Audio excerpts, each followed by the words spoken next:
Welcome to Penrose Learning, where we make understanding easy. You start by confirming prerequisites: a compatible model, GPU access, and reference art. Once done, organize 2-4 style keywords: character, lighting, color palette, and pick a seed to reproduce results. You will set image size, sampling steps, and guidance scale. These parameters directly control detail versus creativity. Make sure to enable safety filters only if needed.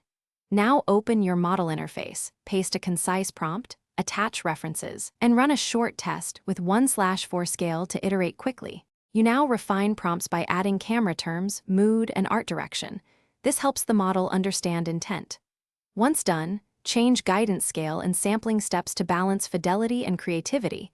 Higher scale locks to prompt, higher steps add detail. You should use prompt weights and negative prompts to avoid artifacts.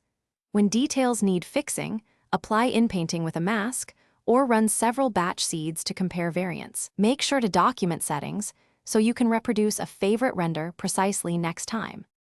You finish by upscaling and denoising the chosen image, then perform subtle retouching for line work and color correction. Once done, export the prompt, seed, and exact settings so you can recreate or batch produce variations. If the result is off, first simplify the prompt to core descriptors. Secondly, lower guidance scale if it obeys too rigidly, or increase steps to reduce noise. Finally, iterate with small parameter changes rather than total rewrites to converge efficiently on the desired anime look. Thanks for watching. If this was helpful, leave a like and consider subscribing. See you next time.